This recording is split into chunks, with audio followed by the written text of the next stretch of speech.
Hi, today we are going to see about the Unit 3 optical sources and detectors.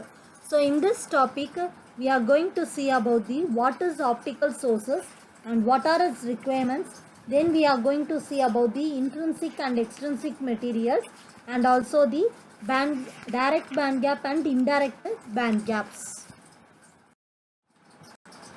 So first, optical sources. What do you mean by optical sources? So it means the active components which are a fundamental function to convert an electrical energy into optical energy, that is E bar O conversion is an effective manner. So hence the optical sources are also called as the transducers. So the optical signal is launched or coupled into optical fibers. Most of the optical sources are popularly used light emitting diodes, LED, and semiconductor laser diode or injection laser diode or laser diodes. Requirements of optical sources. So there are so many requirements of optical sources. Let me see one by one. First one is compact size. It means the size of the emitting optical source which must be compatible to the size of the optical fiber. The next one is highly directional. So the emitted light should be preferably directive for easy launching of light from the source to the fiber. Third one is high electrical or optical conversion efficiency. That means the light output must vary linearly with an electrical input for the faithful E bar O. Next one is low attenuation. So it means the emission wavelength that should be matched with the attenuation window of the fiber, that is it will contains the low attenuation value. Next one is minimum dispersion. So it means the spectral width of the source should be small in order to reduce the chromatic dispersion during the propagation of fibers. Next one is high modulation capacity.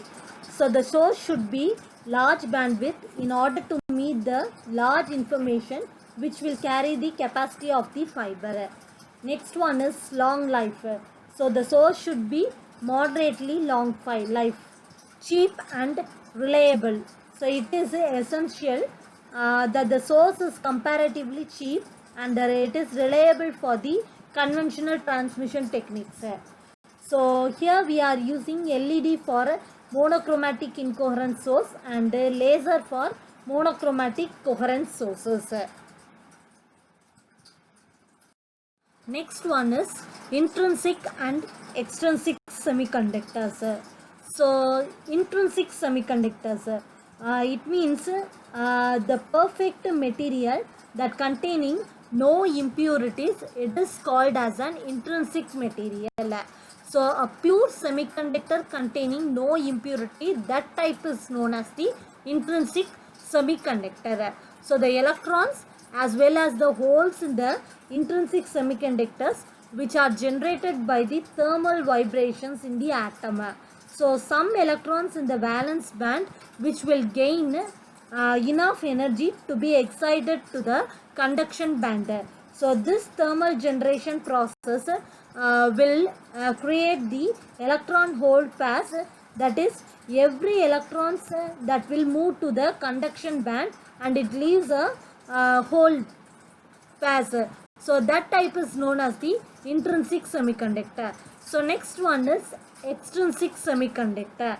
So the extrinsic semiconductor means the conductivity of the intrinsic semiconductor is low and it can be varied by generally adding the tiny and controlled amount of chemical impurities in the semiconductor. So this form of semiconductors is called as extrinsic semiconductor or extrinsic materials. So by adding the controlled amount of donor impurities into the semiconductor, it is possible to increase the number of electrons. So the total number of electrons will be much larger than the hole. So it is created by the thermal generations. So here we are seeing the schematic ionization of the donor impurities. That is, this type of semiconductors will where the electrons are majority carriers and the holes are minority carriers. So that type of semiconductor is called as N-type. So by adding the controlled amount of acceptor impurity into the intrinsic semiconductor, it is possible to make the total number of holes and which will exceed the number of electrons. So this type of semiconductor is called as P-type semiconductor, in which holes are in the majority carriers. So here we are having the qualitative sketches which will shows the position of the donor as well as the acceptor levels and the formation of the electrons and holes in the valence band as well as in the conduction band. So here the distribution of the electrons in the conduction bands and the holes in the valence band will forms the Fermi-Dirac statistics. So the Fermi energy level in the middle of the energy band gap will be the intrinsic.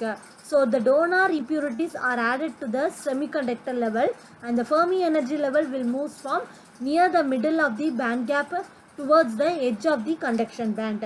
So there will be an electron concentration which will be larger than that of the hole concentration in the N-type semiconductor. So when acceptor is added, the Fermi energy levels will move from middle of the band gap towards the edge of the valence band. So the concentration of the holes in the valence band is larger than that of the electrons in the conduction band. So it will become a P-type ionization distribution. So now we are going to see about the electron and the hole concentration under the equilibrium. So it can be expressed as N0 is equal to Nc exponential of EF minus EC by KT and P0 is equal to NB exponential of EV minus EF divided by KT. So here K is the Boltzmann constant and T is the absolute temperature. EC means conduction band energy level and EV is the valence band energy level. So EF is Fermi level energy. So here we are going to see that Nc and Nv are the effective density of the states in the conduction and valence band. So the semiconductors will be given as Nc is equal to 2 into 2 pi m star n KT by h square the whole power 3 by 2 and Nv is equal to 2 into 2 pi m star p KT by h square is the whole power 3 by 2. So here h is the Planck's constant and m star n and m star p are the electrons and hole effective masses. So in thermal equilibrium, when we are having the products of N0 and P0, then it is given by N0 P0 is equal to capital NC small nv capital NV exponential of minus EC minus EV by KT. So that is NC into NV into exponential of minus EQ by KT. So here Eg is the band gap energy of the semiconductors. So for intrinsic semiconductor, we may write it as Ni is equal to Nc exponential of Ei minus Ec by Kt and Pi is equal to Nb into exponential of Ev minus Ei by Kt. That is equating these both equations, we will get Ni is equal to Pi.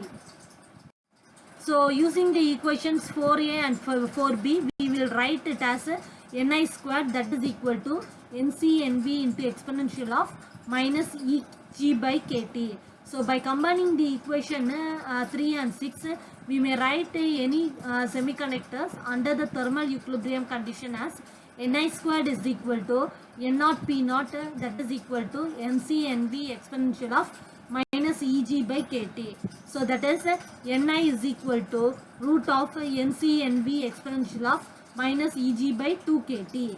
So that is 2 into 2 pi Kt by h square the whole power 3 by 2 into m star n into m star p the whole power 3 by 4 into exponential of minus Eg by 2 Kt. So the parameter Ni is called the intrinsic carrier concentration of the semiconductor, and which is the characteristics of a material, and it will depends on the temperatures. So next we are going to see about the mass action law. So the mass action law will be the product of two types of carriers, that is Ni squared is equal to N naught into P naught. So consider the semiconductor doped with the donor impurity concentration of Nd, and assume that all the donor atoms are ionized at room temperature.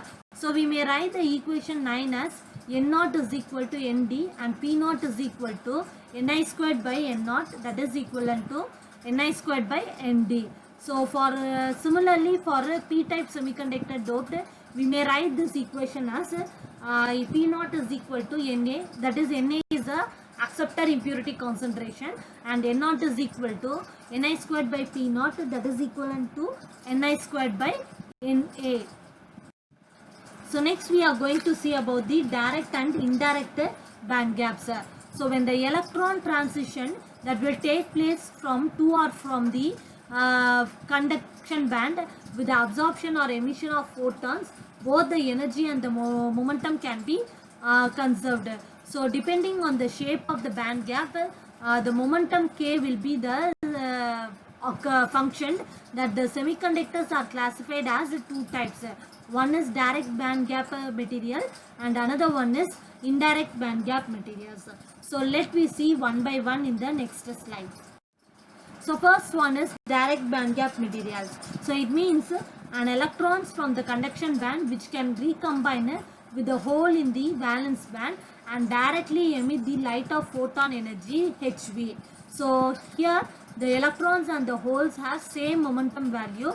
So this direct recombination is possible, and it is known as the direct band gap material. So next one is the recombination. So here the process will be an electron from the conduction band jumps to the occupy the vacant electron position in the valence band, that is called as a recombination, and one electron hole pair is generated. So in this process we may lose one electron from the conduction band and hole from the valence band. So if there is a recombination, it would not result into the scattering process. So the lifetime will be of the charge carriers is very less. So they are used to fabricate the LED and laser diodes. So the direct band gap semiconductor device will have the much higher internal quantum efficiency. Next is the indirect band gap material. So for the indirect band gap materials, the conduction band will be the minimum and the valence band will be maximum energy levels, and it will occur at the different values of momentum. So it will perform the band-to-band recombination, and it must involve third particle phonons.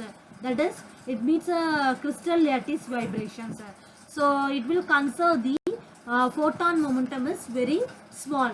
So in the lifetime of the charge carriers will be more due to the longer recombination, and the lifetime of the charge carrier is equivalent to 10 milliseconds. So they are used to fabricate the rectifier diodes and transistors, so which are used to make the amplifiers, switches, and also for integrated circuits. So here both the indirect combination process will generally slow, so it will compare to the direct recombination and the indirect recombination. So here the recombination in the indirect band gap semiconductor, it will be dominated the non-radiative transition materials. So in general both the direct and indirect recombination will possible in semiconductors.